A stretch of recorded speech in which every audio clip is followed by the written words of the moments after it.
कराडजवळ असलेल्या आगाशिव डोंगरावर बिया रोपणासाठी गेलेल्या मलकापूर शहरातील एका शाळेतील सुमारे 30 ते 40 विद्यार्थ्यांवर मधमाशांनी अचानक हल्ला केल्याची घटना घडली आहे।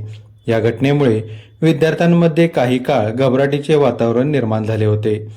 मिळालेल्या माहितीनुसार पर्यावरण संवर्धनाचा संदेश देण्यासाठी शाळेतर्फे आगाशिव डोंगरावर बिया रोपण उपक्रमाचे आयोजन करण्यात आले होते। विद्यार्थी आणि शिक्षक बिया रोपणाचे काम करत असताना अचानक मधमाशांचा थवा उडाला आणि विद्यार्थ्यांवर हल्ला चढवला। या हल्ल्यात सुमारे 30 ते 40 विद्यार्थ्यांना मधमाशांनी दंश केला। घटनेनंतर शिक्षक आणि स्थानिक नागरिकांनी तातडीने विद्यार्थ्यांना सुरक्षित ठिकाणी हलवले। त्यानंतर सर्व विद्यार्थ्यांना उपचारासाठी कराडच्या उपजिल्हा रुग्णालयात दाखल करण्यात आले। रुग्णालयात वैद्यकीय अधिकाऱ्यांकडून विद्यार्थ्यांवर आवश्यक औषधोपचार करण्यात येत असून बहुतेक विद्यार्थ्यांची प्रकृती स्थिर असल्याची प्राथमिक माहिती मिळाली आहे। काही विद्यार्थ्यांना निरीक्षणाखाली ठेवण्यात आले असून डॉक्टरांकडून त्यांच्यावर उपचार सुरू आहेत।